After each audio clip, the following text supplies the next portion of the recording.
Hello, everyone, and welcome to this very special edition of President's Corner, coming to you from the nation's capital in Ottawa.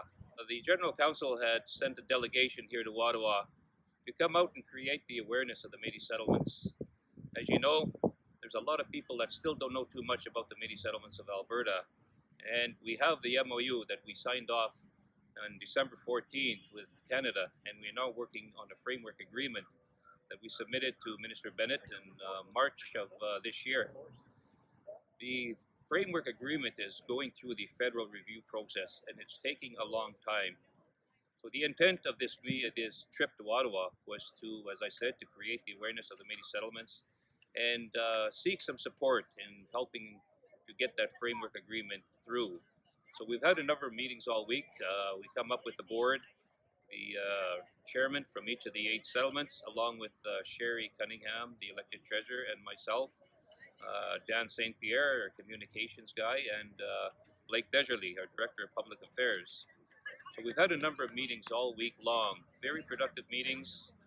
We started off on Monday by meeting with Natural Resources Canada, Brad Henry. We talked about funding, for forestry initiatives, economic initiatives, and environment. So following the meeting, we already have follow-up meetings that Blake will be meeting with Natural Resources Canada to follow up on some of those funding opportunities. We then met with Alberta MP Matt Generou, met with him at his office, and again, it was basically to create the awareness and that we're here. And the message that we're sending is basically that we need the recognition from Canada that the Métis settlements of Alberta are separate and very unique. We're not part of the Métis Nation, Métis National Council, and we're not part of the Métis Nation of Alberta. That we're very unique, and that we want our own separate process, and we want our own separate permanent bilateral mechanism table. The other message that we left with Mr. Generou was also that we need a direct funding stream for the Métis settlements.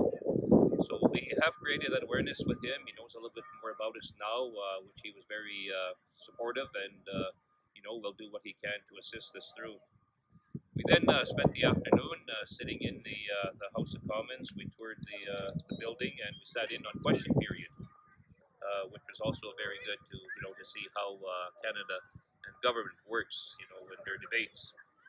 Wednesday again was filled with meetings, very productive meetings.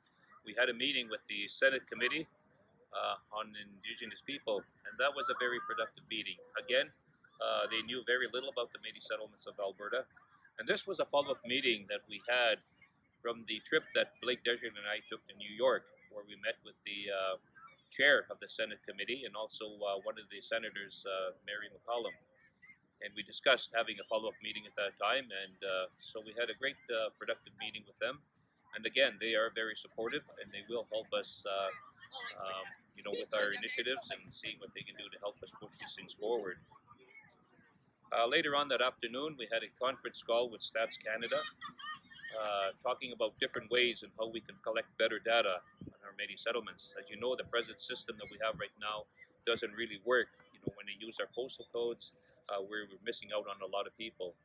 So again, there'll be some follow-up meetings. Our Director of Public Affairs will be meeting with their department again, and we'll be developing some options on how to move forward so that we can collect some better data.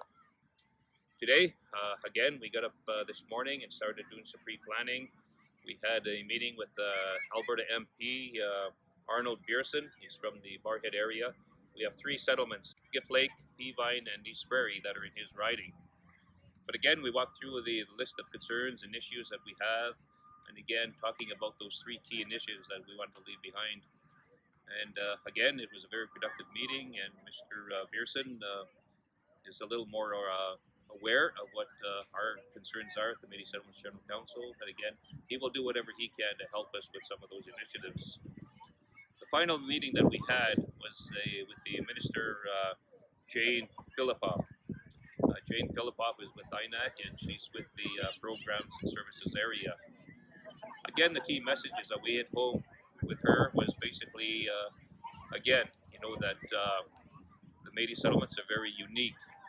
part of the Metis National Council, and she wasn't aware of all this, so it was great information for her, and she was very appreciative of us meeting with her and explaining to her about who the Metis settlements are. And again, the key messages we left behind was basically that we're separate. We need that recognition, and we need the permanent bilateral mechanism table and the direct stream of funding, and also that we need to get our lands entrenched in the Canadian Constitution. Some follow-up meetings, and we will be putting more information in our messenger about this trip. But I thought I'd just give you a quick overview of our trip to Ottawa. Very productive, and the chairs all delivered messages in regards to infrastructure, education, climate change, housing, children's services, health. So very productive meeting, and thank you for listening, and we will be following up in the messenger. And again, as always, if you have any questions at all, please give me a call. My number is 780-231-5090. Hi, thank you.